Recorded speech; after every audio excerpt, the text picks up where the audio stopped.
This film is a product of the combined concerns of the Research Centre on Migration, Refugees and Belonging, CMRB, at the University of East London, and several activist organisations working in this field. It deals with everyday bordering and is part of the EU Borderscapes research programme.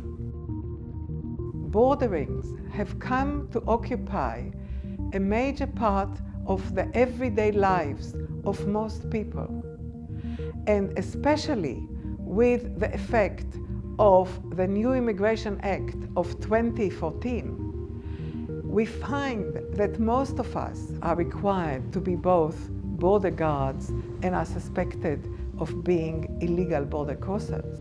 This evolution of bordering from the margin into the center, from the extraordinary into the everyday lives, is now threatening to destroy the conviviality of pluralist metropolitan London and multicultural Britain in general. There's a huge danger that social relationships that we've been developing over years are going to start breaking down as we feel that we're being monitored by the people who surround us. The hostile environment that it's creating is not just a hostile environment which is going to be experienced by the people who might currently be trying to cross to Britain. It's affecting all of us, and it's affecting all of us in very negative ways. Although the 2014 Act is introducing the border into everyday lives in many different ways, we became particularly concerned with how it's introducing further bordering processes into areas of health, employment, education and housing.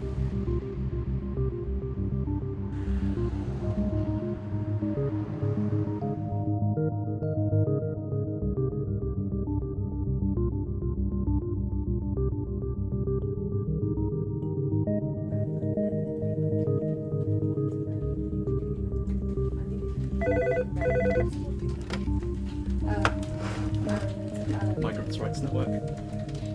Prior to the mid-1990s, the general approach to immigration control was basically concentrated at the border. The UK was a difficult country to enter, but the general rule was that once people had come into the country, it was easy to establish yourself here. The significant change came in the mid-1990s, particularly as a consequence, I think, of refugee movements. Where the government felt that it was, on having been required to admit people over the borders because they had rights that had to be investigated under human rights law and refugee law, then the emphasis became much more on maintaining surveillance over these migrant communities after they'd come into the country. And we started seeing systems of identity cards being brought in. But this moved up a step even further by the end of the 1990s and in the beginning of the noughties, when in addition to the refugee flows coming into the country, there was also a lot of evidence of significant migrant worker movements coming in. And the government felt that it was under pressure from public opinion and from the tabloid media to give an account of itself, of what was happening to all of these immigrants who were being admitted into the country in order to take up employment. Another element of it came in 2005 when the Home Office released its 5-year plan. And one of the central tenets of that was that there would be no automatic link between entry into the country and eventual residence, that the immigrants who were coming in had to be checked periodically at different stages, even when they were, in the Home Office's terms, legal immigrants. And at that point, you started seeing a lot more interest in things like employer checks on people's immigration status, with a substantial fine if they didn't do this, in the region of £5,000, and the possibility of that being ramped up to £10,000. And I think at this point, all of these different currents started to coalesce: the monitoring of refugee movements, the surveillance of migrant workers, and a new culture of immigration control very definitely began to click in. the Home Office themselves, their website, they published a name and shame section, which listed all of the businesses that they were who they'd raided, and they found undocumented migrants on the premises, and who had been subjected to fines. And it was typically in the order of about 70% of these could be identified as being ethnic minority businesses. They were typically to do food businesses, just from simply the names of them. They were restaurants, or they were grocer shops that were specialising in Asian or Chinese food or Caribbean food. It was an operation that was based on the low-hanging fruit. We simply sweep through areas where there are lots of ethnic minority businesses and a large migrant community, and we presume that with fairly low-level intelligence we're always going to be able to catch somebody. That was intended to create a hostile environment. It was intended to create a set of circumstances in which people felt the heat, they felt the pressure on them. But the problem with that is that an environment is a broad terrain. It's an atmosphere. It's something that we all have to walk across or walk through. A hostile environment isn't just experienced by the people who are sort of narrowly targeted towards. It's experienced by people who are on the edges as well, the neighbours, the friends, the people whose kids go to the same school as the people who are being targeted. So there's a huge ripple effect of this hostile environment that extends right the way from the targeted irregular migrant community and hits everybody who's in the vicinity.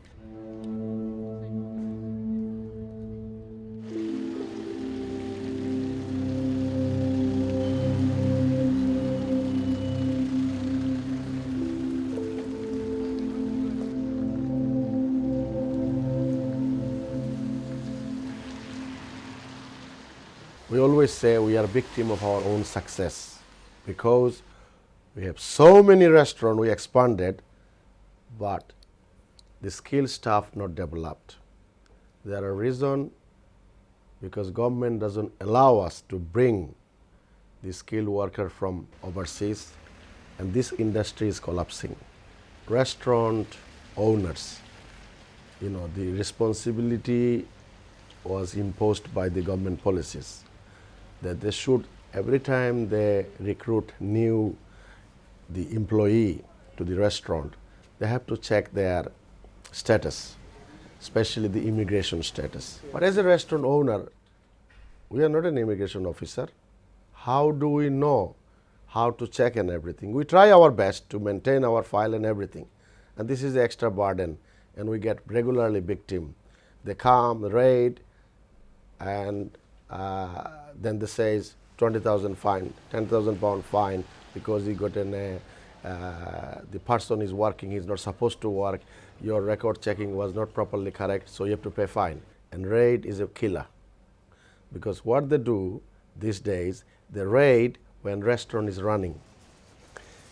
Our restaurant is busy Friday and Saturday, and those people actually come to raid your restaurant in a bad manner Friday night when it's busiest time in the whole week. And what they do, they come to the restaurant, lock the door, and they treat everybody like a criminal. Suppose you are a restaurant owner and you built a reputation for years and years. So that way, your 30 years of work or 20 years of work down the drain. So when 20,000 or 40,000, if there is a two people imposed to any restaurant, small business, this is another pressure of closing the restaurant. And I find a lot of them cannot pay, so they sell it and goes away. This is not solving the immigration issue. This is damaging businesses. And I don't see why they're doing it.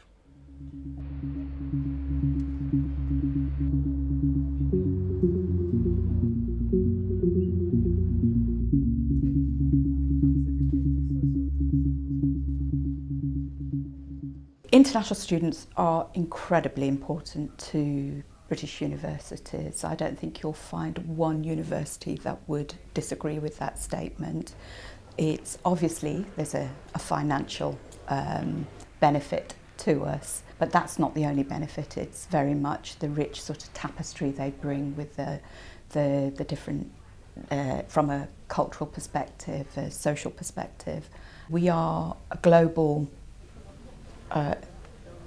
community now, and it just wouldn't feel right if we didn't have our global citizens sitting here in amongst us. But over a period of time, the requirements, the Tier 4 requirements, which is the student visa route, have changed. It's the introduction of biometric immigration documents, which are called biometric residence permits, which all migrants who come to the UK for 6 months and more will be issued with. And that has a massive, massive implication for institutions. Certain nationalities of students also have to enrol with register with the police. And in London it's done at the Overseas Visitors Records Office, and in their passport it's stamped that they must do that within 7 days of arriving in the UK. So you can imagine the anxiety that this is going to cause. Late last year, the government introduced credibility interviews for in-country applications, so meaning from within the UK. So, you know, we've got a situation where somebody's credibility is tested back in their home country. They've then satisfied that. They've come to the UK. They can then be called for a credibility interview again. From seeing some of the out-of-country visa refusals, they do seem to be, you know, a bit unfair, I think, you know, where it is very much the judgment of an entry clearance officer about how credible or not somebody is. Yeah. And we know through some of our recruitment teams that have spoken to the applicants and sort of built a bit of a relationship, and they come back and say, gosh, I'm really surprised that, you know, that was such a good student. We had a student, they were assessed, you know, really, really incorrectly. And it was so clear and apparent, but we had to wait for an admin review process. But by the time that happened, the student had missed the intake. So it just seems so unfair for something that was just not the student's fault. We want a positive message going out saying, come to the UK. We offer a good education system here.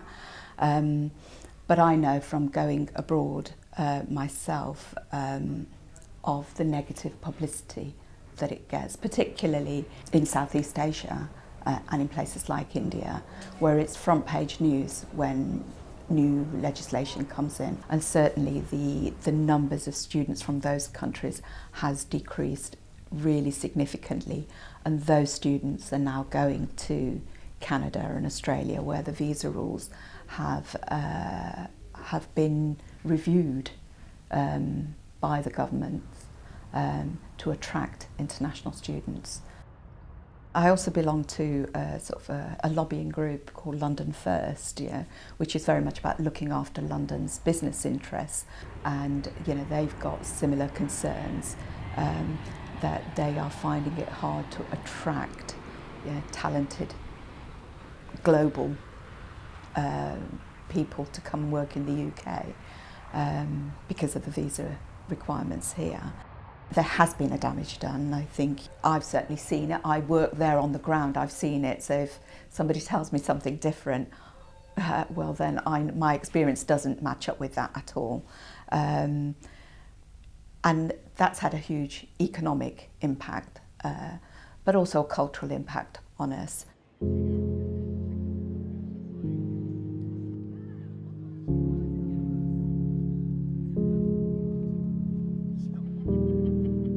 We have increasingly been asked by the government to actually take the role of border agents and immigration officers, and we are very, very concerned about that as SOAS, and particularly in terms of monitoring students' attendance.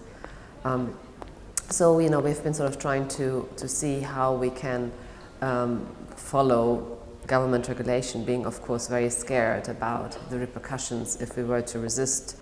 Most of my PhD students are international students. And many of my students are women from the Middle East, from Asia and Africa.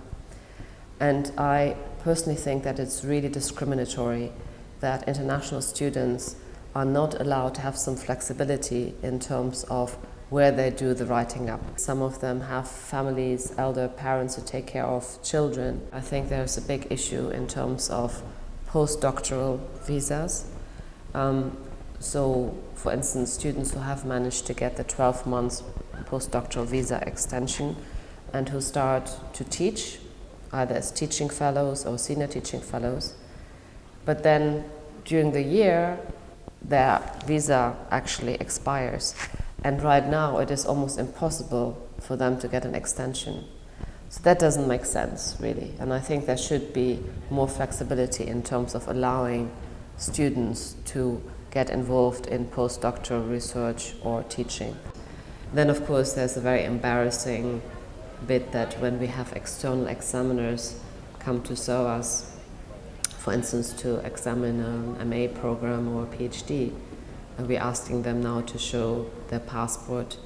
And I guess an institution like SOAS, which has a very, very high number of both international students and international staff, feels particularly vulnerable. It is also that certain students from certain parts of the world and certain profiles, I think, are even more vulnerable and even more under scrutiny than others. Well, I think it's really unfortunate London, which to my mind is one of the most cosmopolitan cities in the world, where people from all over the world live together and share culture, food, politics, struggles, that collectively, you know, we are now asked to control each other.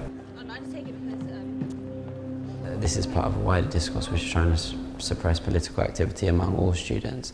And it's not just students they try and suppress political activity for, but also outsourced staff who are often from outside Europe as well. The idea that international students should somehow have less of a right to self-expression than EU and home students is racist, quite simply, and student unions must and are standing up for them, but sometimes, especially an issue with international students, it does feel like we're fighting a losing battle, because it does feel like we're fighting the border agency rather than the institution. It's part of the whole system of getting civil society to do your police work, civil society to do your surveillance.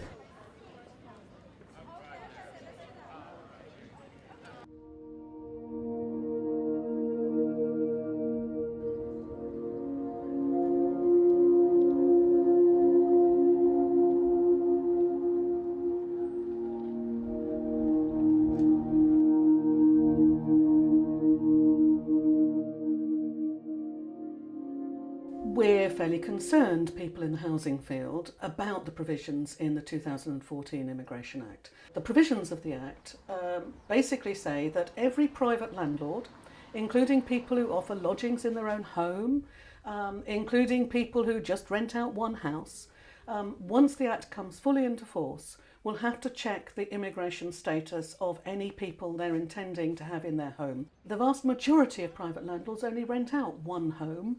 And of course local authorities have been encouraging a lot of their own tenants to offer lodgings recently, because it's a way of dealing with the changes in benefits that have withdrawn benefits from people who have a spare bedroom. So huge numbers of people are going to be affected by that. I'm worried about the effects on local communities across the board, because the bottom line is landlords need to make their rent. That's what they're in the business for. That it's essentially a business. It's not like a local authority where they're going to take care, usually, with making sure that they do those checks properly and don't offend people by doing them. Landlords are simply going to say, anybody who looks a bit migranty, I'm not bothering, I'm not going to have them. And what that means is that all sorts of people who are British, all sorts of people who are settled here for many years, may well find that the private rented sector is closed to them in many areas of the UK. Landlords themselves essentially are worried that they don't understand immigration. After all, not many people do. and that they'll be in a position where it's easy to catch them out, and that if they don't do the right thing, then they'll be liable initially for a fine of £3,000 per person, but if you're then caught out again, the fine goes up significantly. So we're in a situation where landlords are being thrown into a lot of uncertainty. The things that they're being asked to do are pretty complicated and way out of the competence of most landlords. They also involve a lot of people, hundreds of thousands of people potentially, having a lot of information about people's identities. Landlords have to see the person, see the relevant identity document, photocopy it or keep an electronic copy on their computer and keep that for at least 12 months after the tenancy has ended. That means an awful lot of people will know your passport number, your date of birth, where you were born and your full name, and even have a photograph of you sitting around in some file in their office. Not all landlords are angels, and there's certainly a worry about the likelihood of some of that flowing over into identity theft. Of course, not all landlords will choose to operate the system themselves. Many landlords already use letting agencies, and letting agencies are one of the groups that's actually quite keen on the Act because they see themselves as creating a whole lot of new business out of all of this. And the government believes that as well. In the impact assessment that the government provided as part of the documentation around passing the bill, they said that they reckoned that agencies would be making £36 million out of providing new services. Appallingly, actually, the government said this is a gain. They netted it off against the costs of over £100 million that they reckoned that the Act would incur for the Home Office, for landlords and for other people. But of course it's actually a cost to real people, this new market so-called for agencies, because agencies will charge it back both to the landlord and the tenant. We're going to see an increasing number of people who realise that they have become in effect undocumented, not even necessarily migrants, but people who are unable to produce their documents. And the striking thing about this is that the agencies I've spoken to and the people I've spoken to who are in this situation are all of them, without exception, people who are from black and minority ethnic communities. Now, I know how I lose things, and I'm pretty sure that the ability to forget things and lose things is not racially defined. I'm pretty sure that people like me are losing documents as well, but they're being given a by the various authorities who just say, oh, well, obviously, you say you were born in London, of course you are. Other people are not being given the benefit of the doubt, and what's going on there is very clear, and let's name it, it's racial discrimination. The concern will be from some ethnic minority landlords that, just like with ethnic minority employers, that they'll get targeted and there'll be highly publicised raids on properties owned by people like that. Whenever they do a raid on so-called beds in sheds, they publicise the fact that the Home Office are also involved in the raids. Now, actually, most of the landlords of these beds in sheds are not migrants. Okay? It's the tenants who are the migrants, and it's the tenants who are paying often hugely expensive rents to live in completely uninhabitable accommodation who are then targeted. So the emphasis is that basically being a migrant is in itself almost a crime. Being an exploitative landlord who rents out a shed may well be something that will incur a fine and all sorts of other opprobrium, but you're not going to get targeted by the UK Home Office because actually the target there is to be able to pick up a few people who may be working in contravention of their student visa or something like that. So there's a real issue about how the targeting happens and who it's actually focused on.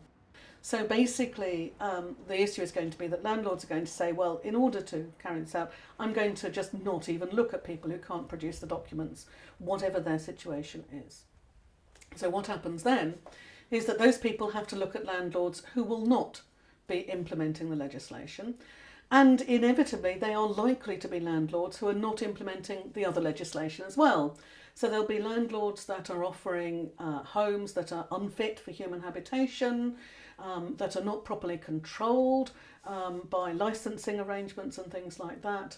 We're not only providing agents with a massive new £36 million market for their services, we're also basically creating a market for landlords who will turn a blind eye to the law. and we're increasing their ability to find tenants. And that is obviously going to stack up into major problems later on. And unfortunately, I think it's quite likely to stack up into problems where people will suffer physically.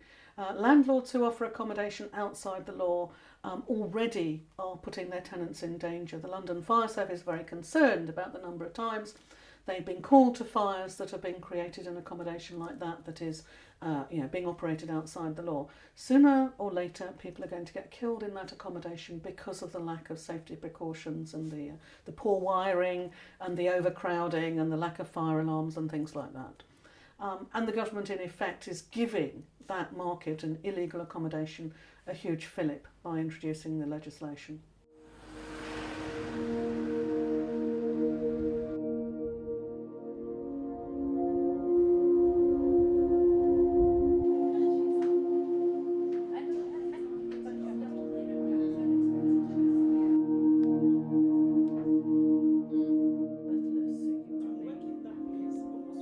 Those women I've seen with an immigration issue are often contemplated or attempted suicide. Not only do they have nightmares of the violence and abuse that they've been subjected to, but they're now, in addition, having fears and nightmares about being raided and picked up. They raid in the morning, 6 o'clock, and in the morning it was so scary. My son started crying when they came. And he was so scared. He was thinking, what's gonna happen next? Yes. What happened to my mom? What's gonna happen to my mom? So what's gonna happen to my dad? They're so scared. It's like you are always afraid that maybe one day you'll be thrown out on the street. Some landlords use it to intimidate you into sexual activities. The situation is degrading you as a human being, because if you're in this particular situation where you can't even afford to buy your medication, you can't pay for your house rent, you are forced. If you don't have strong will, you are forced to do anything in order to get it. I am an example. There has been a situation where the landlord was telling me that it would be much better for me to accept his sexual advances in order to stay in the house. It's true. It's one of the things that made me to leave that place. But you leave it to a worst situation. When you go out on street, station or bus, immigration people, they are checking your status. When you go to NHS, you have to show your passport. So I feel so suffocated all the time. Do I deserve this kind of life? I suffered my childhood. My brother was controlling my life. After that, my husband and his family, they were controlling my life. And now, certain at the point in this country, the immigration is controlling my life. So, every time, I feel like, where can I get free? I'm telling my counseling all the time. I want to breathe. I'm just watching out of the window. I'm not allowed to work. I'm not allowed to do anything. I'm just sitting home and no money for medication, and every time I'm thinking it's better to die rather than living this kind of horrible life. So on the one hand, the state is saying, please come forward and report domestic violence and rape. But on the other hand, what they're not doing is protecting the most vulnerable in society. And those are those women who don't have a status often in the country, or they're imprisoned in their homes and can't get out because there's a control over the family and the parents over somebody's status.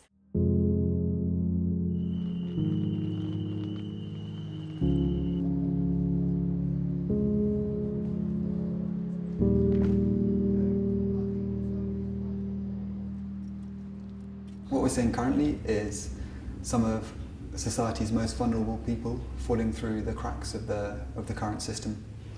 This includes people who are living and working in exploitative situations, people who have been trafficked to the UK, and we see a significant number of people who have fled their home country, having survived traumatic events, fleeing conflict, having been imprisoned and tortured, and having been persecuted.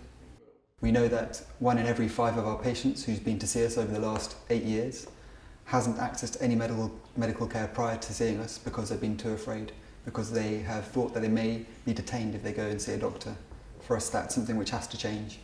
Frontline staff are ill-informed, are unaware of what patients' rights are, and patients themselves are unaware of their own rights. And so what we see is frontline staff turning patients away from healthcare which that patient has the full right to access. This is a concern not just for the patient, who is going to not access care at that point then until they're much more acutely ill, and often then will access care through A&E, which means that they've got to a stage where their condition is much more serious, so it's obviously more concerning for them. But also that's a significantly greater cost for the health system. We're not saving resources if all we're doing is pushing people towards using already overstretched accident and emergency services. At the clinic here we see some people who we need to triage immediately to accident and emergency. They've waited for too long before they access our services, and really they're quite unwell and need to access acute emergency medicine. So our concern is, if these proposals to start charging for access to accident and emergency go through, we're going to struggle to persuade people to access A&Es as a point of access when they're extremely unwell. So you have somebody who's suffering significant chest pain and maybe having a heart attack, but is thinking twice because they know they can't afford to pay the bill. Or you have a mum who's got a baby which has got a fever overnight, and instead of actually taking the baby to hospital, will hold back and think, actually, let's just see if the child gets better on its own. So these are our worries there. What we've seen accompanying this bill as it's gone through and become an act is a significant amount of rhetoric from politicians and from personalities in the media, really vilifying migrants and immigrants and making them responsible for the difficulties which the NHS finds itself in. And really that doesn't reflect what we see here in the clinic on a day-to-day basis. People are not aware that they're entitled to access healthcare services. If health tourism exists, it doesn't exist on the grand scale that it's being alleged that it does, really. And the changes which are being proposed we don't think are cost-effective, and we don't think make economic sense or public health sense. My name's Brett. Hello, Brett. I'm a clinic support worker at Doctors of World Clinic. People who come to the clinic clearly have problems accessing primary health care. They're scared to go to A&E, or they're scared to go to a walk-in clinic, or they're scared to go anywhere near GP surgery, or they've had a bad experience at a GP surgery where a GP's receptionist has acted like a border agent effectively and asked for immigration documentation, which is not their job. People who arrive here at our clinic are very, very, very desperate often, have gone through physical torture, they've been raped, there's a whole gamut of experiences they've had. And I don't see why people in that vulnerable situation should be denied access to healthcare. The broader impact on society is that you start to have tiers of society that have different levels of access to public services. And this is fundamentally wrong, particularly when this starts to happen on a migration basis. You're looking at it's based on someone's immigration status. You start to look at all kinds of ethnic classifications, and it's quite worrying. People who are not white British or European face significantly more questions that other people are not asked. Do you have a passport? Where's your passport? Where's your visa? GP-patient relationship should be based on trust, privacy, and in the end it should be productive. It should be a conversation. You can't have a conversation if you're worried that the person you're talking to might be telling the border police about you or your immigration status. That fundamentally breaks the doctor-patient relationship, and this will not end in a healthy situation for the patient, and will not end in a healthy situation for society.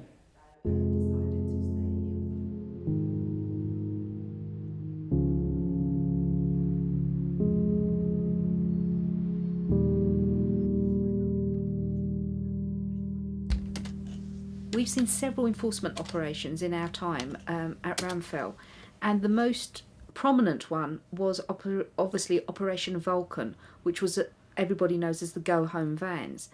And that signalled a very public image of immigration enforcement that's become more and more common day and everyday practice now. We then also uncovered something called Operation Nexus, which is about Home Office officers being embedded inside police custody suites. That concerns us greatly, because what that now means is that anybody engaging with the Metropolitan Police, or any police anywhere in the country now, actually is quite fearful about what's happening to their information. Are they being used for intelligence? Is the information they're given, even as a victim, going to be used later on against them? And we've had incidences where victims and witnesses have refused to go forward because there's this understanding that the Home Office and the Metropolitan Police work far too closely together. A great deal of Ramphil's work is centred around street-based homelessness, and a large proportion of those individuals are from Central and Eastern European countries. A lot of them will identify as have been the victims of crime, racial or verbal abuse, and actually haven't reported it to the police because they're too fearful of the consequences. Orange juice. Literally what I do here is just helping most of the homeless people, giving food out, giving them what they want. It's been hard feeling like seeing people coming here like just helpless, like there's nothing they can do just to make them a better person. But all they will do week in, week out is just come here and get food for their family, kids and all that. The first week I worked here, I was saying to Rita, like, Rita, I'm a man. They say men don't cry, but I was crying inside of me. Operation Skybreaker was introduced in July 2014. It marked a new way for the Home Office to work. Well, that's how they described it. And it centred on the fact that they wanted to engage with local communities. The real interesting thing about Skybreaker was that the Home Office sought to and succeeded in penetrating some local faith organisations. So they started developing surgeries, outreach opportunities at these faith organisations with the intention of asking the faith organisations to report anybody who had immigration problems. So the impact has been to actually close down any opportunities where people who'd have immigration problems could actually feel safe. From Ramphil's experience, we are growing increasingly suspicious about the way the Home Office is trying to infiltrate local authorities, and that ranges from children's social care departments to their housing departments. It's not uncommon to hear of local authorities having embedded officers from the Home Office within their teams, and the suggestion is always that they're there to catch people who are applying for benefits or support fraudulently. Well, it may be, but it's also about gathering intelligence and actually tracking and widening the pool of people that can be caught by Home Office immigration enforcement. It concerns us greatly. There is a lot of campaigning work that goes on amongst refugee and migrant organisations, a lot of good work that goes on to challenge, but we challenge in silos. We don't challenge constructively. So the Home Office has been able to create this hostile environment all around us, and we're just poking at it. We're just poking here and there to try and make a little bit of a difference. What we actually need to do is push right back. Everyone has the right to live in this country. They actually pay taxes, they work hard. There's a very good business argument to actually say, if you force people into this hostile environment, they end up needing emergency services. You push them underground and they end up in a crisis mode. When that happens, you then end up having to pay more out of the public purse. When you look at who the Home Office is targeting, it's targeting people who have stakes in the electoral system. So landlords, employers, people who have political clout in one way or another, whether that's through their payment of taxes, business rates or whatever. And I think there is great mileage in some of these individuals pushing back.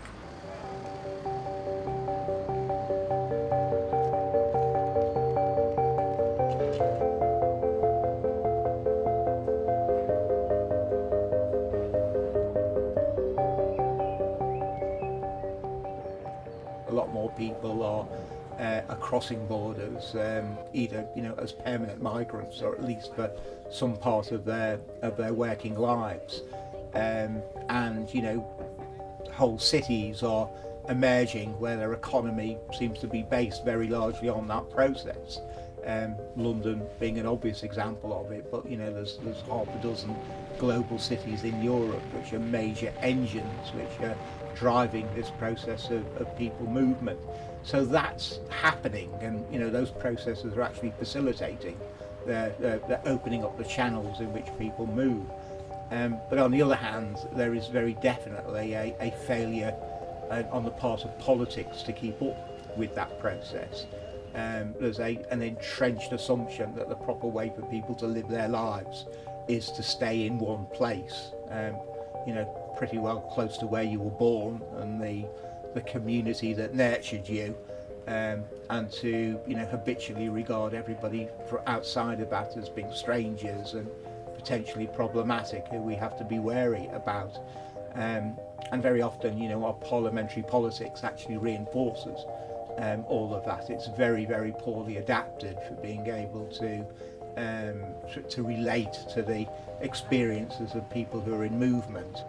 The difference between now and 15-20 years ago is that people felt that they were on course for integration.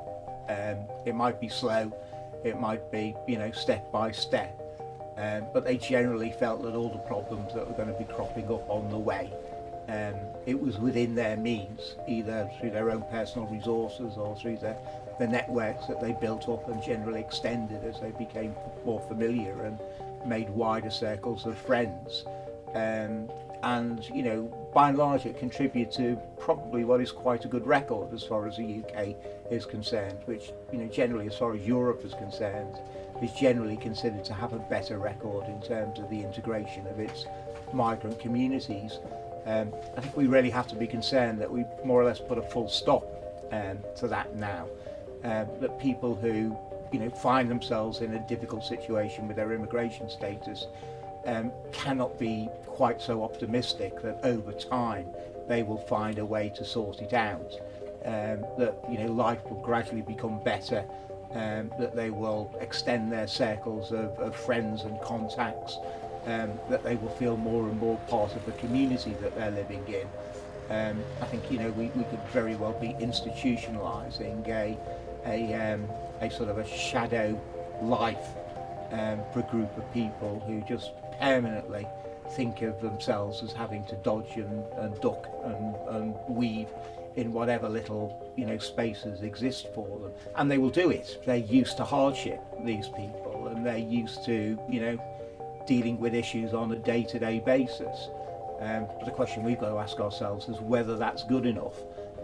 If what we're ambitious for is a social cohesion, societies where people feel they belong and that they're contributing and that they're getting a proper return for their efforts. Do we want ghettos? Do we want shadows? Do we want spaces where people live outside of the public gaze? And that is the effect of a hostile environment. We're building something that looks very frighteningly like that.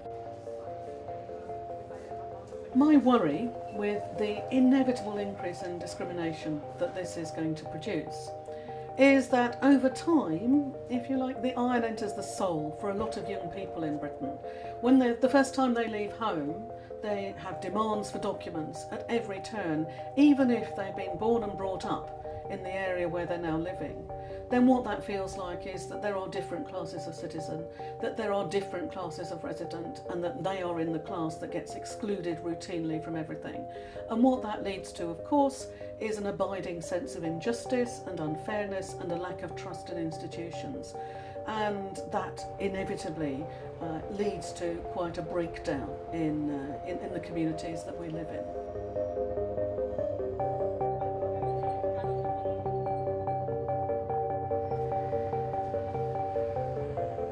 What we've seen in this film is that people are required now, as part of their citizenship duties, to become everyday border guards and to be suspected as being illegal border crossers. Historically, multiculturalist policies emerged in Britain and elsewhere as a way of enhancing as well as transforming the welfare state to include people's cultural rights in addition to their social, civic, and political rights. What we are seeing these days is not only that rights are being taken away from people, but also the generic sense of entitlement that citizenship, membership in the community, membership in the society has given to all of us in terms of basic rights to be able to live in a reasonable place, to get reasonable health care, to get reasonable education, to get reasonable employment. Stop being taken for granted. We are now required to examine everybody and demand that they prove to us that they have rights to do so. We are now required to prove to others that indeed we have the rights to do it. These have very destructive influence and effects, both on individuals and their sense of self-worth, as well as on social relationships within families, within communities, among families. Given other aspects of instability and risk as a result of the major economic, social, political, military developments all over the world and in Britain, this kind of practices, this kind of changes, instead of helping us to guard against the destruction of our quality of life and well-being, become contributing factors to this reality. Our studies showed that people become more frightened, not less frightened. Everyday borderings have come to be a major technology of management of both diversity and discourses of diversity in contemporary British life, and that the emerging legislation is only enhancing this. One of the aspects that have come up in our findings that have created a lot of bitterness among those that we interviewed is the fact that this new technology of everyday bordering is generating lots of revenue for the state, that people are required to pay huge fines, tens of thousands of pounds, if they're found not to have played their role as border guards properly. People find themselves isolated vis-à-vis agents of the state and people outside the state who are required by the state now to become their border guards. This is a major change in people's lives in metropolitan London, in Britain in general, and we found out it also in other parts of Europe. And of course, we hear also similar things from North America and other parts of the world. In this film, we have tried to share with you some of the findings of our research. How borders from something that has been marginal in most people's lives have come to play major parts in people's everyday lives.